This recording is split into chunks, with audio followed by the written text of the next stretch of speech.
this month's Latakia strike, proving to be the Israeli Defense Forces' possibly fourth attack against Syria in 6 months. Let's take a look now at the stats here, back at some of the previous air raids. Here we have it. A military compound just outside Damascus was bombed from the air on January 31st. There we go, the beginning of 2013.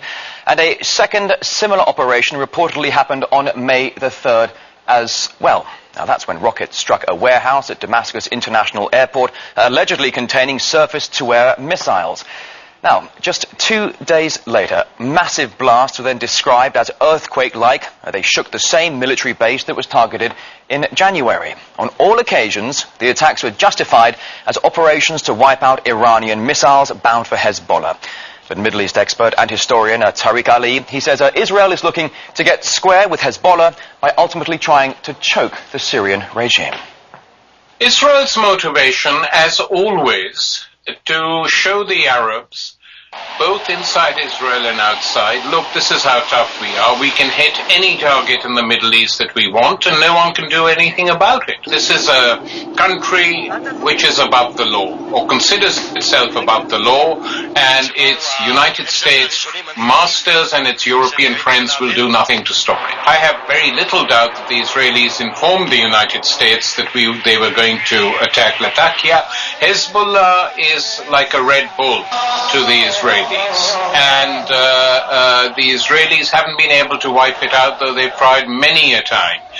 They are now hoping that they can do it by completely weakening or destroying the Syrian regime. The Syrian state could break up or be completely destroyed, so they're not unaware of what is happening in that country, and indirectly I would say yes, they are providing help to the rebels.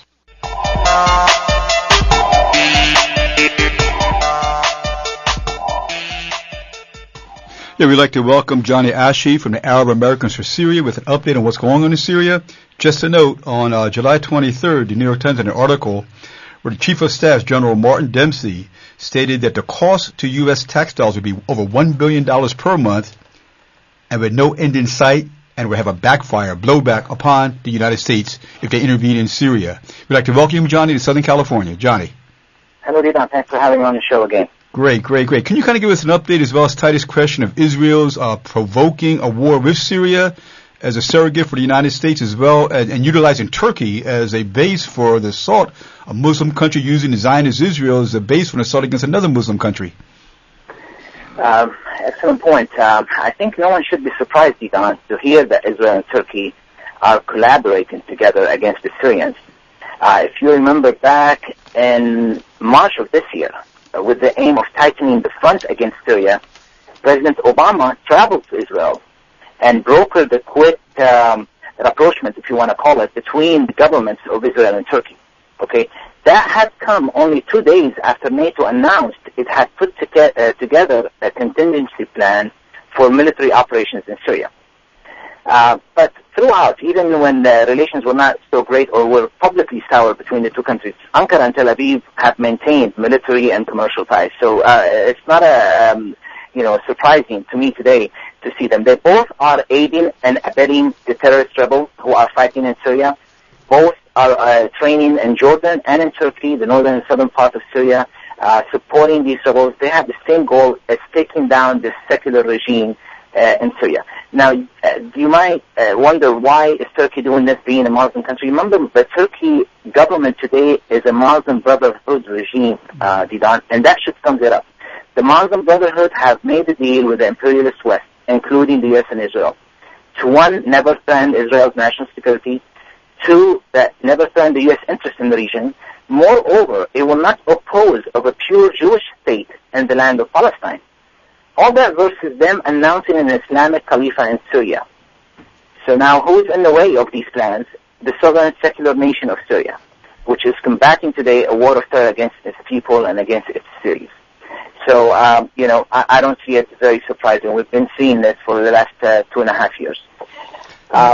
Regarding the Joint Chief Chairman, General Martin Dempsey's announcement, this is also not new. I think today, while there's bipartisan support growing in Congress for the United States military to intervene on behalf of the Syrian rebels, one thing has not changed, really. General Martin Dempsey, he's still not buying it. I think I've heard him talk since May of 2012, last year, almost more than a year now.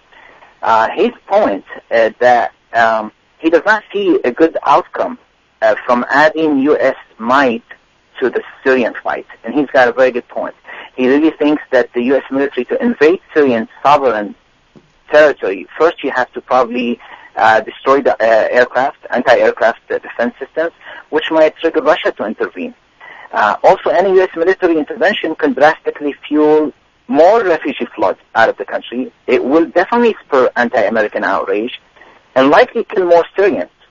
And if all that was successful, it will leave the country with an extremist and radical opposition that few today believe is ready or able to take over running Syria. And now the cost of the war is another point, of course, Chief Dempsey is talking about. He's talking about a billion, you're right, $1 billion a month, not to intervene militarily in Syria, just to maintain a no-fly zone. So it's just to maintain a no-fly zones, you're going to need $1 billion. I think the money is supposed to be wisely spent here in the United States and not abroad. And definitely not on behalf of terrorist rebels who are going to, take the country, Syrian society backward, maybe another 1,000 years backward. Johnny, what forces are willing to sit down at the proposed peace accords in Geneva, Switzerland at this point in time for a political solution? Okay. Yes, we did see the Syrian coalition today, or yesterday actually, in the meeting in the United Nations. They were pretty much told by every foreign minister, even the French and the British and the Americans, that we don't see military solution. You have to, go to the Geneva. So I think the pressure is on. They've taken all the time they could. They've asked for a year, 2 years and a half now. They've been refusing negotiation, thinking that, the regime is going to fall. Right now, I think the United States it has one of two choices. Either go to the Geneva Convention or an all-out war. It cannot continue to destroy the country because it is the flood of refugees and the destruction of Syria is going to eventually hurt the U.S. interest in the region. So the United States doesn't want to go to peaceful talks because it loves Syria, because it has no other choice. Either an all-out war or you've got to convince these opposition, which are basically expatriates who are dummies to the United States. They will do whatever they're asked to, and that's the situation. We need to tell the listeners maybe that the large part of this Syrian secular society today strongly support their president, and that part has largely gone unmentioned in the mainstream media coverage. The larger part want the war to end in Syria, want the militants to leave their towns and villages, they want to attempt to rebuild their lives. And that has been hugely brushed aside by the war profiteers in the mainstream media. The attempt to lead their readers and viewers to believe the whole Syrian public is fighting a regime and its security infrastructure is a lie. The simple fact that the majority of men within the Syrian army who are fighting these Salafist jihadists, rebels, are Sunni Syrians. The composition of the Syrian army is based on the composition of the Syrian community, society, which is about 70% Sunni Syrians, Sunni Muslims. So that fact alone, builds this whole false sectarian narrative. Okay, Brother Johnny, go ahead. Yeah, no, I just want to mention again that, the Obama administration has been directly arming the Syrian rebels for well over a year now. It's been illegally trafficking thousands of tons of guns to the rebels from the dictatorship of Saudi Arabia and Qatar. We need to re-emphasize this point. I need to re-emphasize one more point. We talked about it before, if we have 1 minute. Mm-hmm. Go ahead. The War Tribune, just a couple of months ago, released a report that was provided mostly by independent relief organization working in Syria. That NATO report spoke of 70% of the Syrian population support the government of Bashar Assad. 20% are neutral, and only the 10% are aligned with the Western-supported jihadists today. So the majority of Sunnis, for a lot of people who think this is sectarian war, the majority of Sunnis are against Bashar Assad. I want to tell them the majority of Sunnis in Syria, I speak to all my friends every day, are either neutral or pro-Assad. Okay, we're going to have to wrap up, but once again, for listening audience, the reason why we're taking this point of view, which is contrary to Western media, even media here at Pacifica, is the fact that the present regime under the Ba'athist ideology provides religious freedom for Jews, for Christians, for other groupings inside the country. It provides liberation of women. Women are fully equal inside the present existing Syrian government in terms of economic, cultural, and political liberation from or non-attachment to Western imperialism is in the vanguard of this part of the world. That's why we take this point of view. I thank you very much, Johnny Achi from the Arab Americans for Syria. Thanks, sir. Thank you very much. Bye-bye.